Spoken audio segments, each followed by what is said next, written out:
Hello, everyone, and welcome to Coffee Time with Masterminds. Many of the nonprofits we meet are growing. A lot of this is due to the pandemic. Growth usually means building internal infrastructure that will support your growth. For the many thing, and for many, this means data, right? We're growing, we have outcomes, we have to show our funders, and we are having larger impact. But for others, the need to move from paper to automation became very magnified during the pandemic. And this is the time to begin to do that. But what does this all mean? This data collection and infrastructure. Where do we begin? And what does a robust data collection system look like? Well, stay tuned, grab a cup of coffee, and join us as we answer these questions. Hello, everybody, and welcome back to Coffee Time with Masterminds. My name is Peta Blakely, and I'm the founder and principal of Blakely Consulting.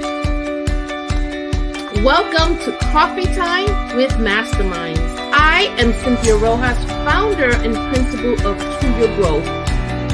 Welcome to Coffee Time with Masterminds. I'm Rebecca Tuttle, founder and principal of Grant Right Now and Grant Writing for Good.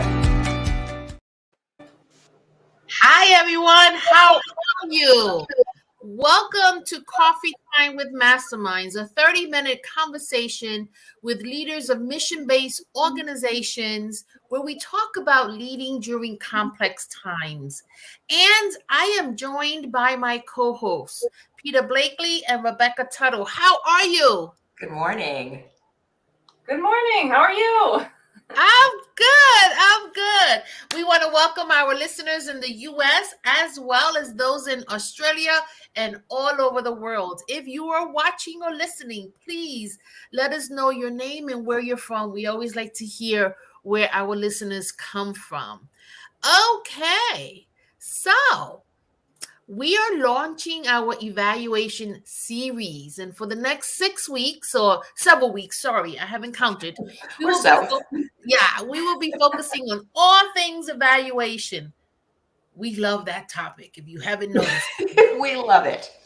But before we jump into evaluation, we want to discuss what is the infrastructure we need to do the evaluation that is going to showcase our impact. And so I want to first turn into my co-hosts and ask, why does this topic excite you? Because we do get excited about this. We do really get excited about it. So I think that's what you call a data geek. Yes, I think so. Okay, yes, I'm a Data data geek. geeks. I read this really great blog post recently by another data geek who I admire a lot. I will remember her name and put it in the comments. And she said, "We are truth seekers." We right. I love that. Yeah, we love this because we have questions and we want answers, and we want the answers to be true, not just what we want to have happen. So, but here's why it's just so exciting and satisfying to me to start to put together a real evaluation framework. Is there are two kinds of organizations. There are the ones that are in complete reaction mode, where they either have no data or they are collecting what somebody requires of them and reporting it, and that's it. They process that data and they don't get any internal value from it, right? And then it just feels like a tax. It's a tax on their organization, their staff, their participants. It's onerous. Everybody complains about it, and it's really not doing anybody any good. Then there are organizations that are curious, right? That are counting things and measuring things and using those to make decisions, right? Now, the ideal is that we can marry those two things and that we can fulfill our reporting requirements while we're generating information that's truly useful to us to make better decisions.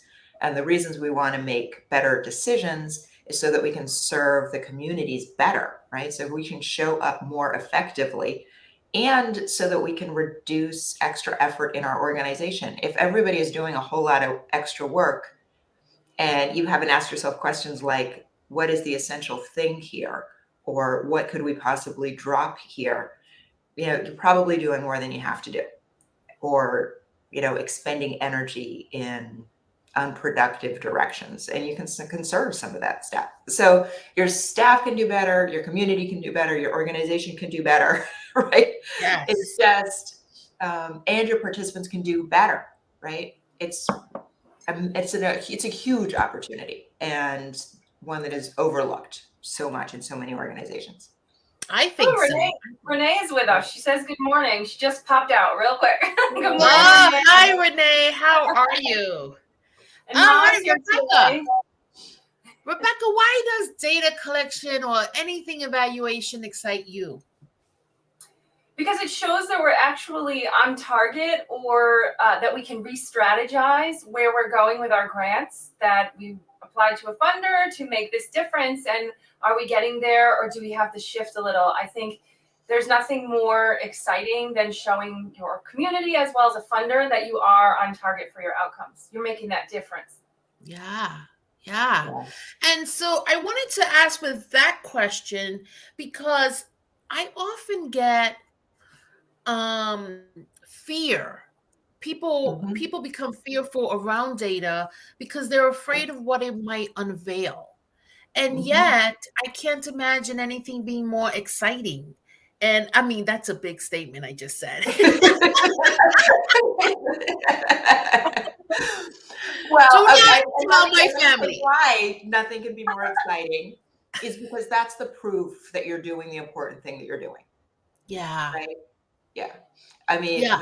some people are going to say, like, no, that's not exciting. Like, being in the community and, like, seeing your impact is exciting. Well, seeing your data is exciting. That's the proof that you're doing the thing you Yeah. set out to do, right? I think so. And so my goal is to really reframe that for individuals, especially leaders, but also leaders within the organization, right? So that everyone at all levels are using data to inform the decision making, but also what you're saying, Peter, to really recognize the work and the impact that they're doing. Yeah. I mean, I think that's the number one thing. I think people are afraid of the data because, for a few reasons. So one is that there's a confusion about whether this data is about the performance of them as workers Yeah. or the performance of the program, Yes. right? So we've got to be clear about that. We have to be clear about what we're going to use this information for, right? So this is not evaluating the staff or their productivity or their effort. It's about evaluating as an entire organization's effectiveness, right? And the other reason people are afraid is because they have been, we in this field, we do really important work, right? And our identities are caught up in this work, and we have a lot of feeling in our hearts about what we're doing. And we're afraid that the data is going to reveal that what you're doing isn't the most important thing to do, or doesn't matter, or right, or wasn't really a good idea. And that's really scary. But we've got to get our egos out of it a little bit and say, like, if we're here to do this important thing, like eradicating poverty, then we need to know whether or not this specific activity is eradicating poverty. If you were wrong, if we made wrong assumptions, it doesn't make us bad people. It makes us well-meaning people who conducted an experiment and then found a different path.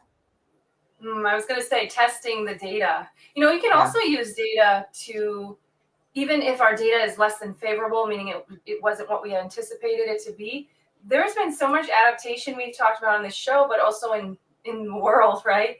That we can actually use bad data, I'm putting my air quotes out, bad data to inform people of the need to modify our programs, to advocate for more systems changes. So you can use bad data, reverse engineering. Yeah, it's not necessarily a competition.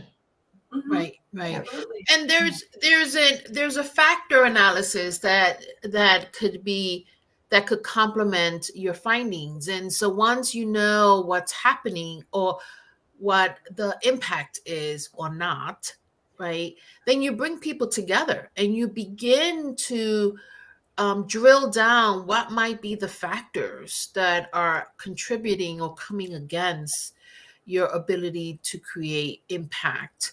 I know we have a message from Malasau. Do you want to put that up? Thank you, Rebecca. And so she says, yes, the fear is real, especially with my organization, since data determines the money each school gets. Oh my God, is this like a hot Oh, topic? yeah. But I try and teach them not to be afraid. Yes, those who need will receive more, but those who have achieved some of the goals will also get the money to continue the good work. So this is a really, and Myra is an a dedicated, a committed listener, and so we know that she works in the school system. And schools, oh my, they Yeah. sometimes can use data and it can be a fear factor, especially Right. standardized test scores, and the federal government is looking at everybody. And so having an ambassador like Malasau in the Mhm. schools saying, yeah, this is scary, but it can also be beneficial. Yeah, and there, you can end up with some kind of perverse situations where, it might appear that the data is just meant the data is going to be used by funders to reward organizations that have great results quickly, right? Or then by extension, punish organizations that have less dramatic results or take longer. And if your organization sets out to serve a particularly disadvantaged or hard to serve population, that can feel like it really puts you on your back foot. So this is an important opportunity to think about putting your data in context, and that one data point all by itself is usually meaningless. What are Right. the other data points that tell a more complete story? Yes. You know, Rebecca? that's really important that you brought that up, because sometimes, oh, I'm muted. Am I muted? Can you hear me? No, you just your Wi-Fi flickered a little bit. Oh, sorry about that, guys. That's really important that you brought that up, because sometimes when we are applying for grants or we're completing applications for funding, they'll ask us to provide demographics and all of this other important data that the funder requires. And you'll see some organizations hone in on only the specific data they have and kind of leave like trickles of information for the other questions that are not so strong in. I find that to be a call to action to gather that data before completing that application. And it also shows me as a reviewer that you really don't understand how useful the data you have is and how important it is to gather that missing data to fill in the gaps to show the big picture. So I think it's really important what you were just talking about, is that just because you have some data doesn't make it the data that you need. Right. Right. And that really brings us to like, why do we have a data plan? Right. So, if your entire data plan is funders ask us for things and then we collect those very specific data points and report on them, that's when you get that reaction of like, well, this doesn't tell the true story. Like, this isn't really, Yes. Oh God. right? Yes. This isn't really describing our program. Well, it's not meant to, right? When your funder has selected one data point for all of their grantees to report on, it is meant to report on their program, not your Yes. program, right? Yes. So, for your perspective inside your organization, this is just going to be one of the data points, and it needs to be looked at in context. And that's part of why it's so important to have your own data plan and to actually say, what does this data point mean to us and how are we going to use it in a conversation, right? And you decide that before you collect the data, right? I can't stress this enough. You figure out what the data point is, you figure out why it's important, you figure out how you're going to measure it, and then you actually practice using it in a conversation, right? Like, this number was lower than we expected. What are some reasons that could have happened? What are some other numbers we should look at to fill in more of this story? Practice that conversation before you get data. Otherwise, you get a data point and then all of these objections start kicking up, right? And you can never actually use it.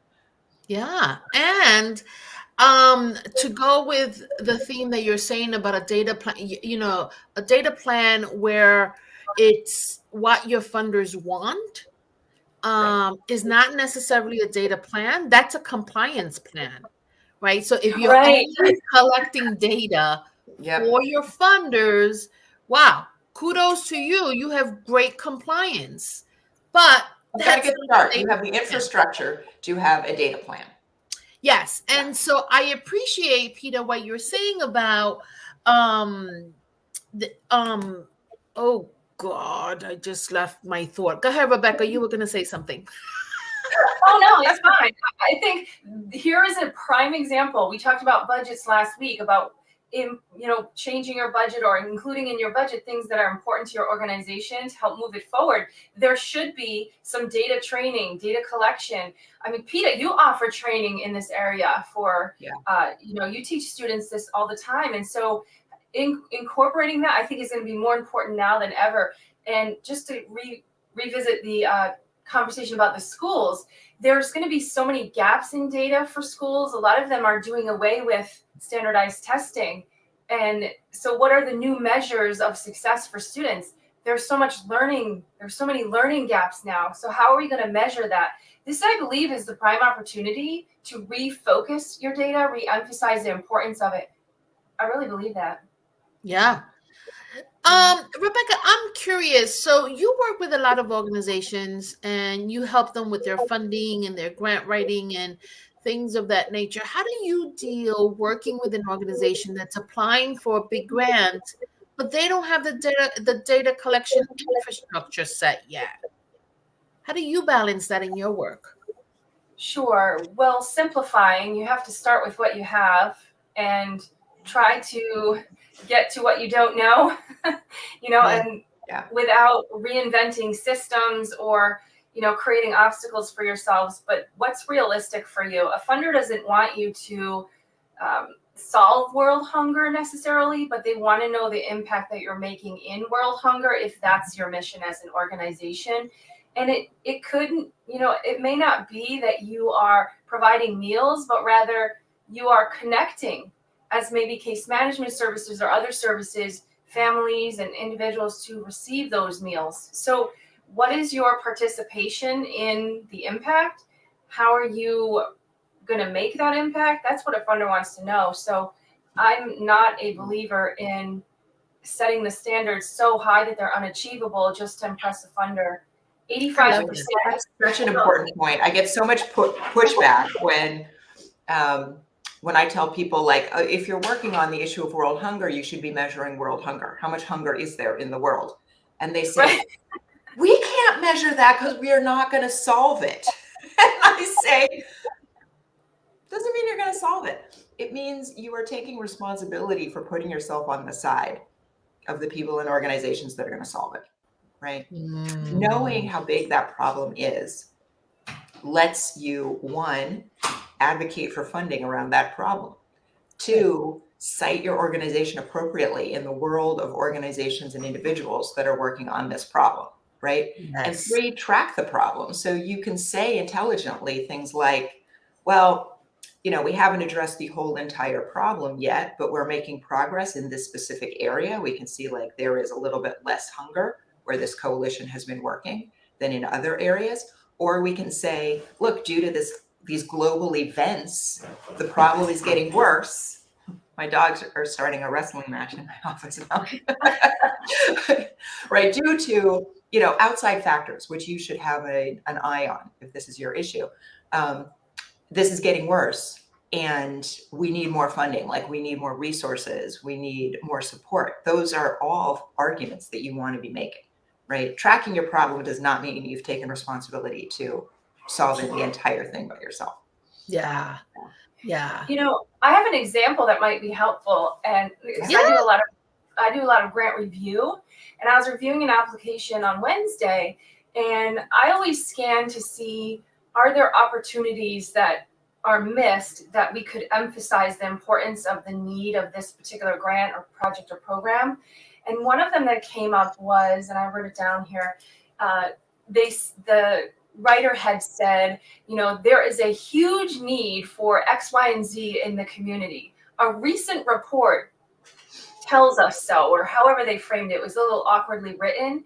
And so my feedback was, that's a bold claim to begin with. And anytime that we're making a bold statement like there is a huge need to X, Y, and Z, we first and foremost, that's a red flag for me to say, okay, well, where's the data to justify that huge need? And then when you say things like a recent report says, I mean, what report? You know, I always think about the back of a cereal box. Are we reading it on a cereal box, or is there a citation that is the actual recent report that the reader could interpret that as a huge need? But we still need the data, we still need the citation to let the reader know that that is in fact true. So that's a missed opportunity to present data, which can only strengthen your application and your position as an organization. You know, to Yeah. show the funder that you are well informed of the research and what's going on in your community. Yeah. No, I think that's a great example. It's a great example. And what you are both saying is keep your eye on the big goal, right? Ending Right. world hunger, but also be very clear about your specific role in that much Mhm. larger goal. And I Yeah. love that. I love that. And build that expertise. So Right. I want to give a couple of definitions because we're going to start, these conversations are going to continue for a couple of weeks, and they're going to build on each other. And we want to just be clear, because some of the fear also comes in, well, what do I need? I don't have the money for the technology, or I don't have money for a data analyst. Well, data collection infrastructure is the process of gathering, entering, analyzing, and monitoring data that is used to assess the effectiveness of your program and whether those you serve are better off. Right? So they involve a couple of things, but I want organizations to see this as a process involving different components. So that, let's break that down, right? So the first term in that definition is the process of gathering data. So you look at your intake data, and then you look at your exit data and all the data points in between.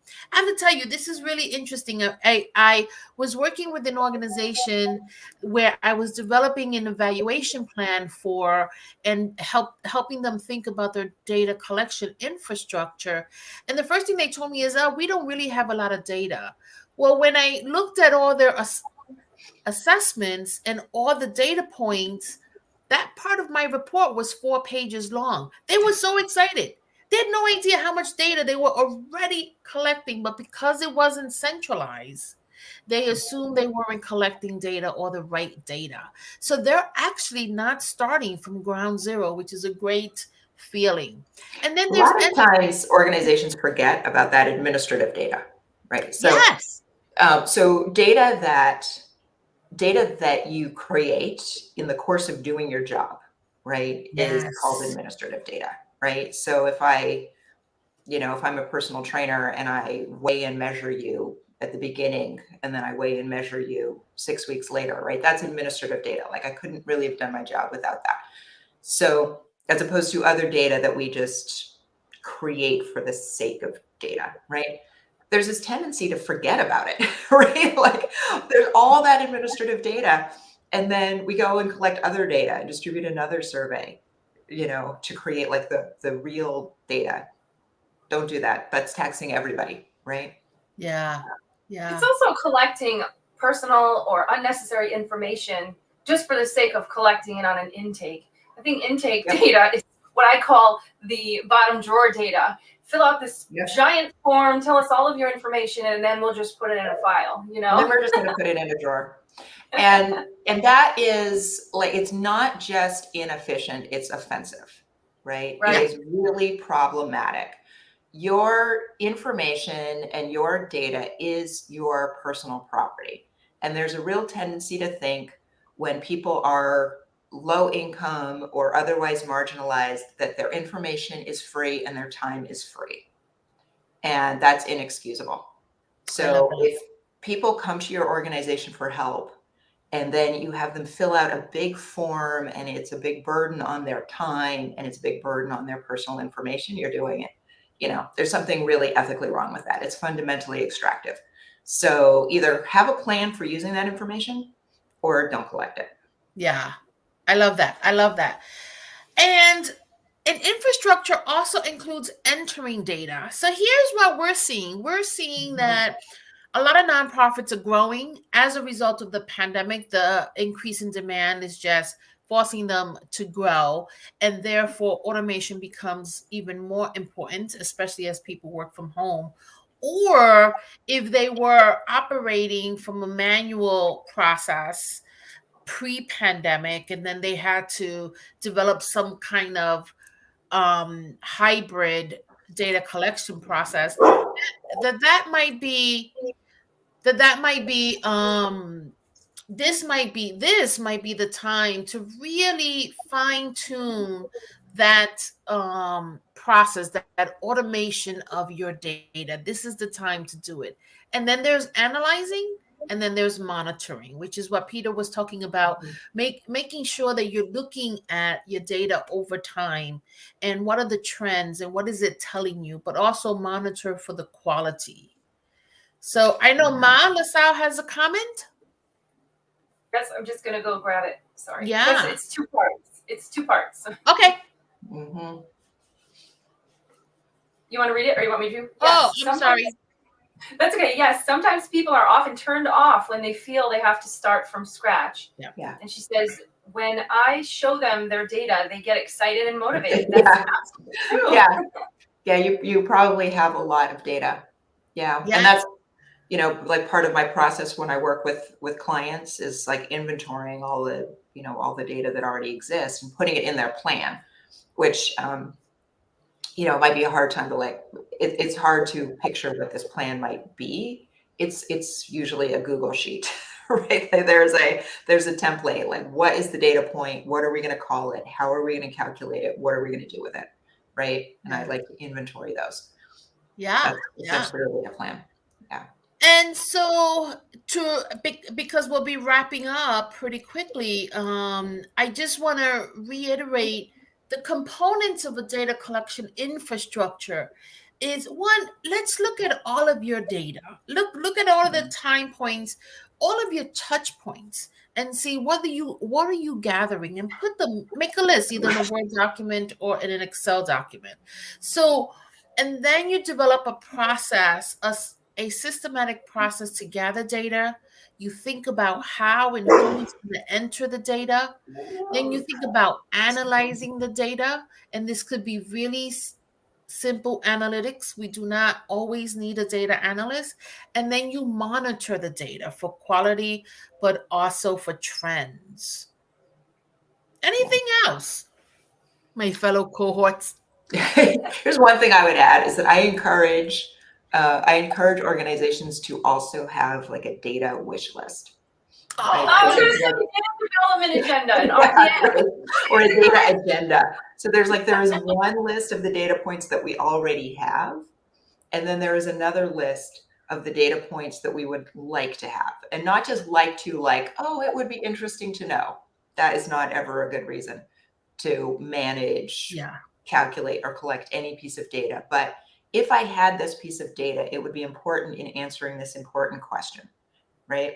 So one is usability. 2 is feasibility. Like we could see with a little bit of effort that we could get to collecting this data. It's a matter of adding 1 or 2 questions to a survey. It's a matter of adding something to our intake form or some other process. Like it's feasible. It's not, super esoteric. Right. And then start chipping away at that list. So let's start with what we've already got. Let's use it. And then every few months, let's just take one item from the list, see if we can operationalize it and put it on our list of data points that we have and use. Only one at a time, not all of them. Yeah, you don't have to do it all at the same time. No. All right.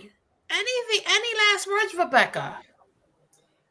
Just remember, your data tells a story of your organization, and it's a really nice way to have an alternative to just keep reciting your mission over and over from the actual statement. But tell me a story of your data. That's what funders want to know. They want that inside glimpse of your organization and community. And data is just a really nice way to tell that story. Yes. Yes, it is. All right. Well, we're at the 30-minute mark, and we want to wish everyone a great weekend. And stay tuned for next week as we continue conversations about evaluation. Thank you so We have much, so much everyone. to say about this. Have a great weekend, Yes. everybody. Bye.